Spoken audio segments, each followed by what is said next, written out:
reminders again, please do remain seated while we're in motion.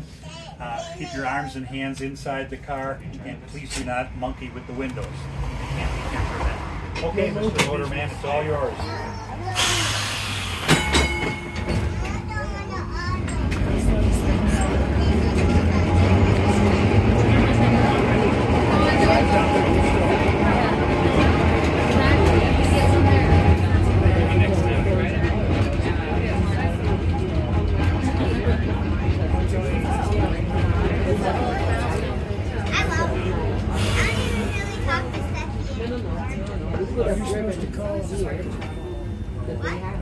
You were supposed to call on your birthday.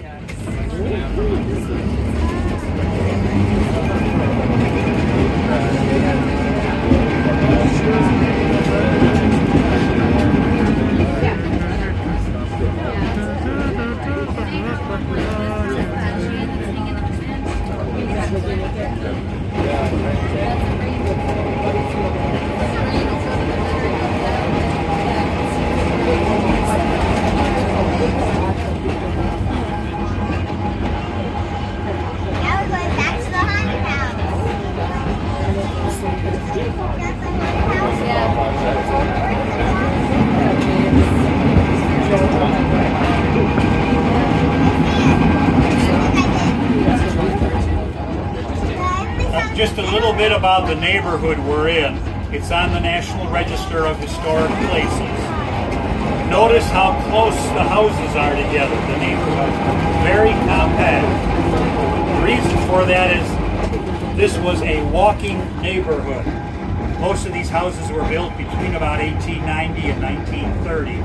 You walked to the local grocery store, like the mom and pop store we saw. You walked to the barber shop and so on. One of the features of modern suburban homes is the front of the house is dominated by a giant garage. That tells you something about the importance of motor vehicles in our lives. These houses are quite different. They have a narrow one-car driveway with a garage at the back. Could we go back to 1920 or 1930, we would find very few, if any, parked cars on the street.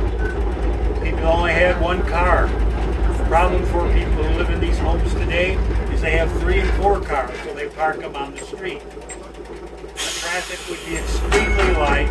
There'd be very few parked cars, and kids could play in the streets with no problem, baseball or whatever they were doing.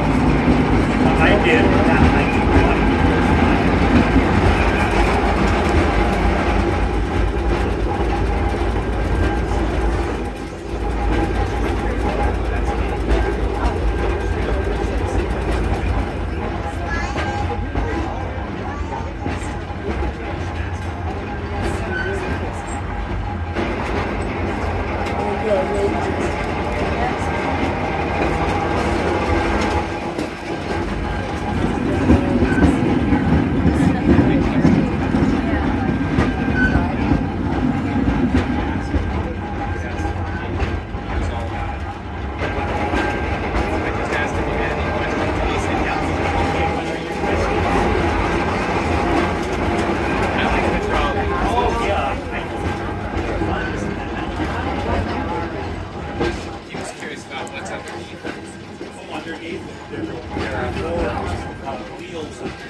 Scare the manufacturers of electric vehicles by telling their cars will last 40 years. Hey, what was that track over there used for? Okay, yeah, that was This is an original section of track we're on. That was a lay-by section.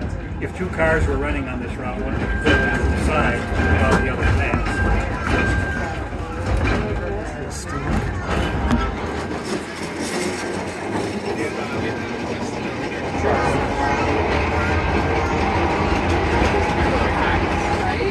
Actually, we're going frontwards now.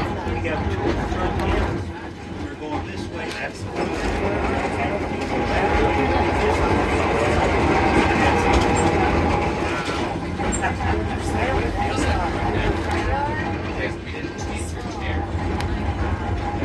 Do you know your ABCs? Well, this is front end A up here, and that's front end B. Where our motor man is. You're pretty smart. Smart. That's right. We drove past it anytime. I saw these seats flip as in flexible.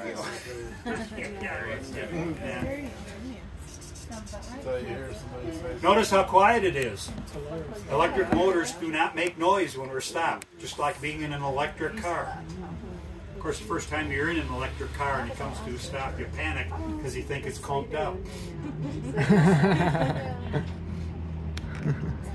That's pretty much it.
We are turning left to go to City Park. The track that goes straight ahead would take us out to the building where the car is stored but not in use.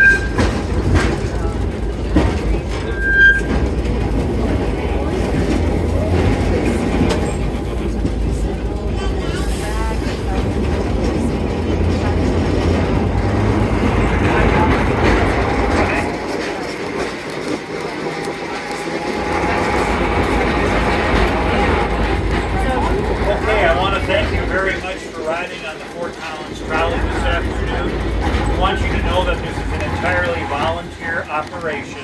No one gets paid. We use no tax money. We rely on the donations and fares that you pay. I use the word donations because, as you can guess, I'm going to hit you up again. This fare box over here at the front has the word donations on it. And if you you'd like to leave a donation, stuff it in that box. That would be great. If you don't want to leave a donation, I'll never let you off this car. The little depot where you bought your tokens does have souvenirs, including a little children's book on the trolley.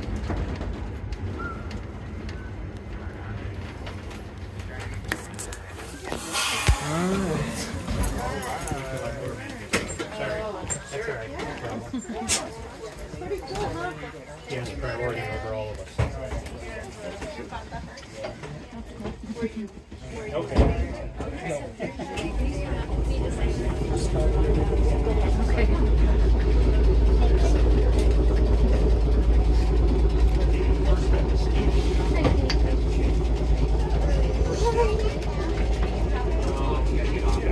Yeah, it was designed for me. Thank you. First step is Steve. And you can go right in there to buy your token. All right.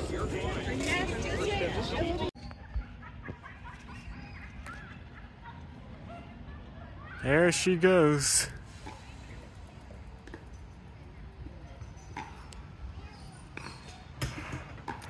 Oh no.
Damn.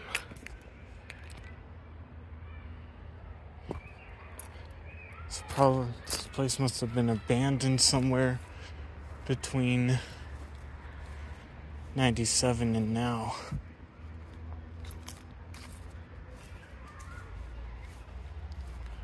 Where the rocks are, ballast. Where the ballast is, probably must have been part of the track. That must have been the shed where the trains would be parked when they weren't used. Excuse me.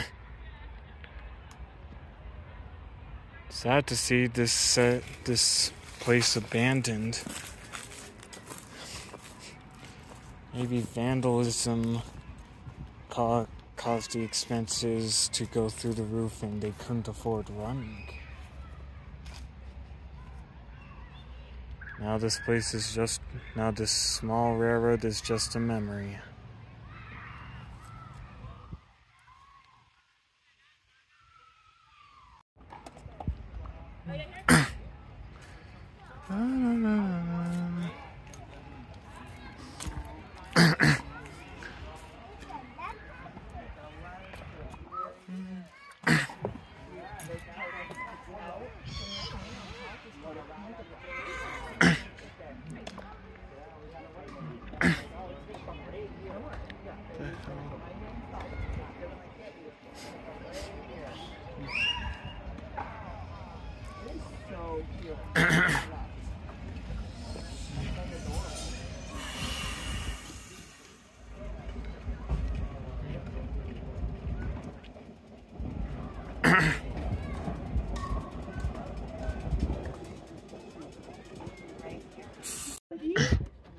Very good. All right. You want to drop your coin in to make a ding? Did you hear a ding? Ready, listen. Oh, nice.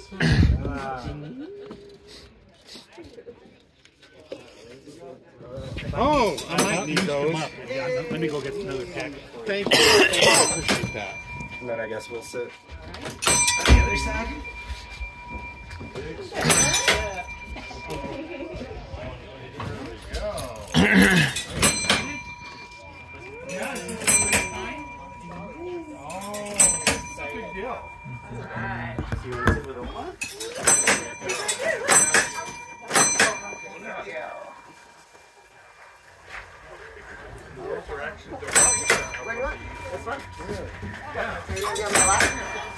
Whoa, that is a nice seat. Right. Or should I? Yeah. Oh, I think this is great. I think it's all probably better. Right. I don't think it's going to be full, but it's like... Oh, we do. Okay. You get out. Okay, and you're going to put that in the token box. Listen for the bell. This step is really big. Be very careful. There's bars on both sides.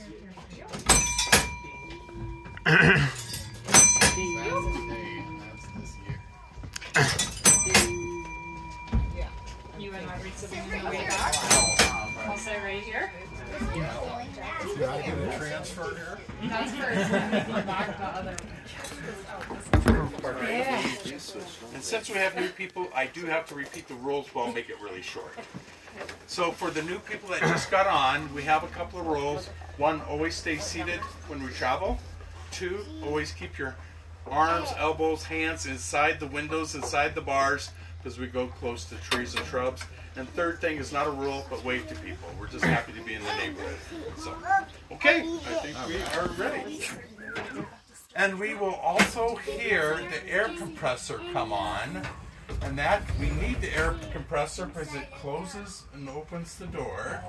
It does the brakes for us. And also this has a sanding thing. There it is. It's not as loud as the other car, so I think you can hear my voice, so it's a good thing. So yeah, go.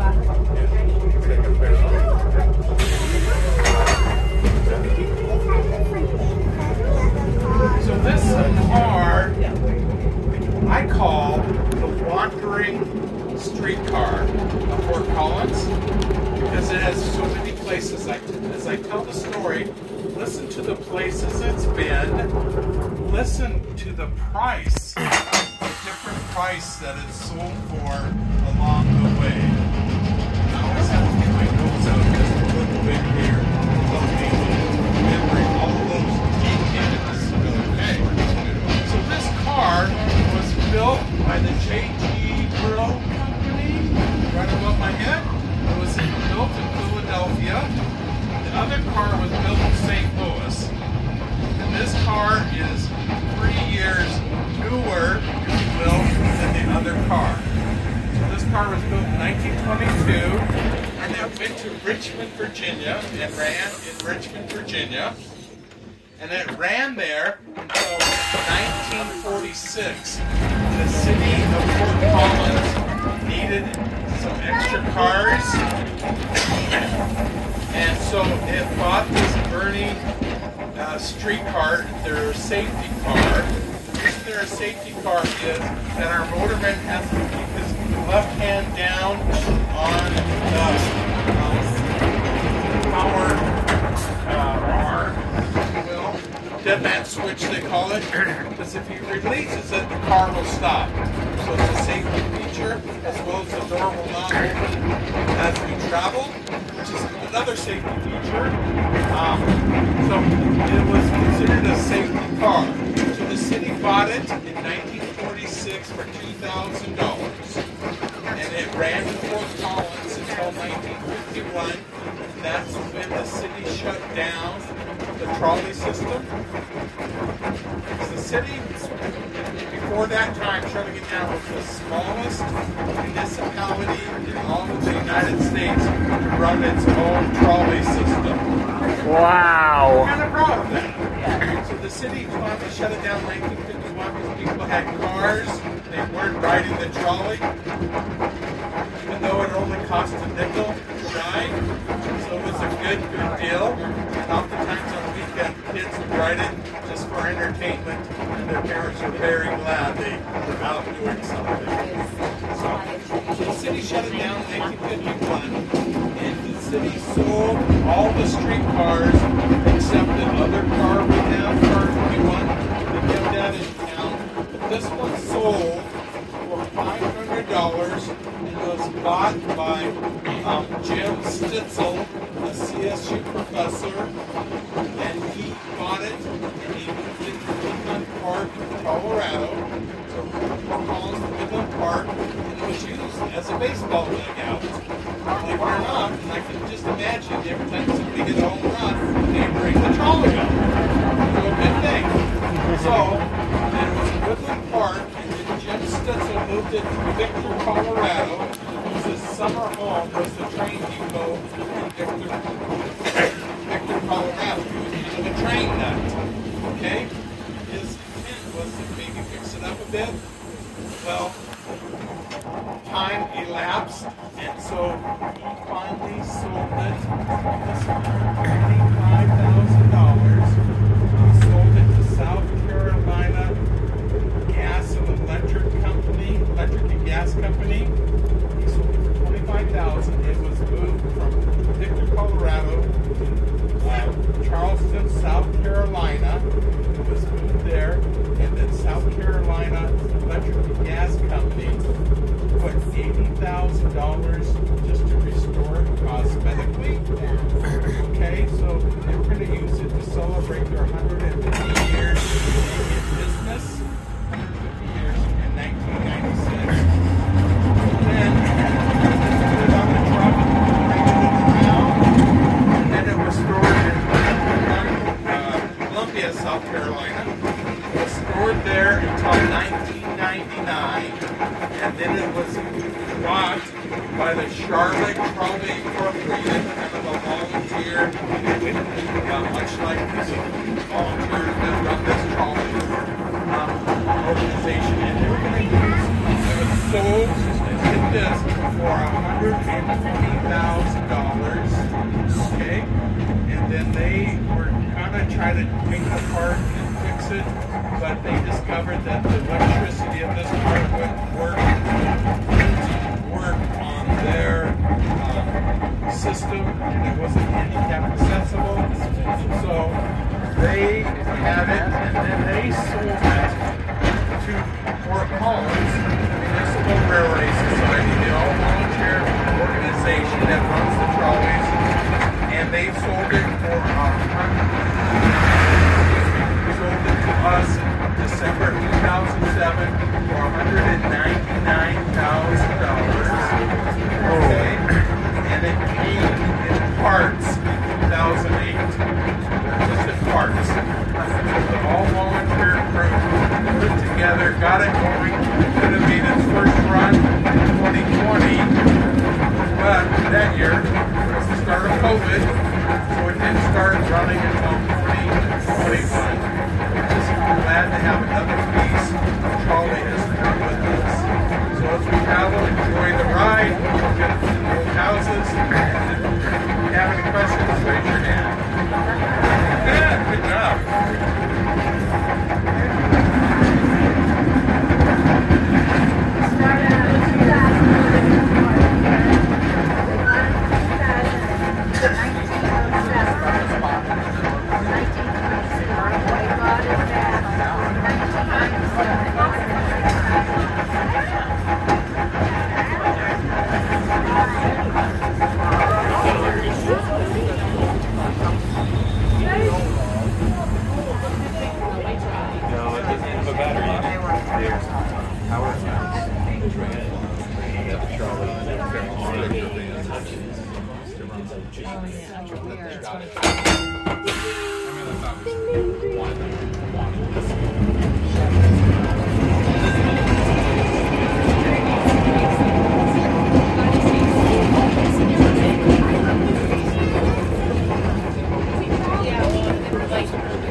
the trolley and visit the Edwards House or go to Old Town, get some ice cream or something. But you have to get a transfer for me. That's a little slip of paper that'll allow you back on. And if you do that, we want you back here at this area no later than 4:15, 4:20. So we need to get everybody back. And a lot of times we have extra people all come at once and trying to get back. So it may take a trip or two to get you back. Okay? So this will let you know. So we're going to let those people off first, and then once we do that, then the rest of you can stay in your seat there going back to City Park. But take your seat and flip the back. It'll pull this direction so you're faced going that way. And that's really good for our motorman, because if we face this way, he thinks we want to go to Nebraska. So anyway, for those who want to get out, we'll do that right now. Just watch the big step. Thanks for the ride, sir. Do you need a transfer? No thank you. Okay. Just want to ride the trolley. Ah, nice. Really love trains.